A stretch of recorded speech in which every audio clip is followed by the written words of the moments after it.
हुकूमत 27वीं आइनी तरमीम पास करवाने की बहुत जल्दी में है और उसके अंदर मुख्तलिफ जो तजावीज़ हैं उसको हुकूमत के मुख्तलिफ लोग तो बता रहे हैं कि आइन को मजबूत करने के लिए बहुत ज़रूरी है, लेकिन उसकी आप तफसील पढ़ें तो बज़ाहिर तासुर यही मिलता है कि ज़्यादा कंट्रोल करने के लिए सिस्टम के ऊपर एक सेंट्रलाइज्ड अथॉरिटी कायम करने के लिए ये तरमीम तजवीज़ की जा रही है। 26वीं आइनी तरमीम के वक्त भी यही बार बार कहा जाता था कि अदालती निज़ाम की इस्लाह करनी है। इफ्तिखार चौधरी, साकिब निसार और बंदयाल जैसे जो जजेज़ हैं, इन्होंने सुप्रीम कोर्ट का बुरा हाल कर दिया, अब हमने अदालत को ठीक करना है। लेकिन उसके बाद इस्टेब्लिश ये हुआ कि 26वीं आइनी तरमीम के नतीजे में जो आइनी बेंच बनाया गया तो उससे सुप्रीम कोर्ट की जो ऑटोनॉमी, जो इंडिपेंडेंस थी, जो रहनी चाहिए थी एक आला अदालत के पास इख्तियार और ताकत, वो हमने मुकम्मल तौर पर सलब कर लिया। इसी तरीके से 191 की जो प्रोविजंस थी उसको कंप्रोमाइज़ कर दिया गया। अब इस तरमीम 27वीं के अंदर फर्दर एक कॉन्स्टिट्यूशनल कोर्ट का कॉन्सेप्ट है जो किसी ज़माने में पीपल्स पार्टी मोहतरमा के दिल के बहुत करीब था। ये वो उस वक्त की अदालतों को कहती थी कि चमक के तहत फ़ैसले करती हैं, कैंगरू कोर्ट्स कहती थी। और उस वक्त वो कैंगरू कोर्ट्स इसलिए कहती थी कि IJI और बाकी जो इस्टेब्लिशमेंट बैक ग्रुप्स थे उसके तहत वो फ़ैसले ऐसे अदालतों से आते थे कि पीपल्स पार्टी को रगड़ा लग जाता था।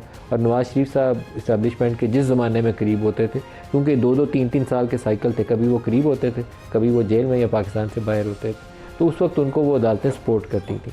तो वो कैंगरू कोर्ट्स उसको भी उन अदालतों को कहती थी। उस वक्त आइनी अदालतों का भी तस्वर वो लेकर आई कि ये होना चाहिए ताकि एक आम आदमी तक इंसाफ मिले, जो असल केसेस हैं वो सुने जा चुके। लेकिन आजकल की सूरत हाल उससे बहुत मुख्तलिफ और बहुत आगे जा चुकी है। At the end of the day क्या बनेगा अभी कहना बहुत ही कबलस वक्त है।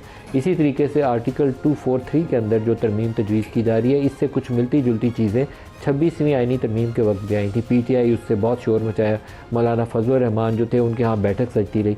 मौलाना ने उस वक्त अच्छा प्ले किया, लेकिन एक ख़ास स्टेज के ऊपर जाकर मौलाना को भी मैसेज दिया गया कि या तो फॉल इन लाइन, अदरवाइज़ हम तुम्हारे बगैर ही ये तरमीम पास कर लेंगे। एक या दो बंदे चाहिए तो वो कि JUI के हों या किसी और पार्टी के हों, वो मैनेज किए जा सकते हैं तो तरमीम पास हो जाएगी।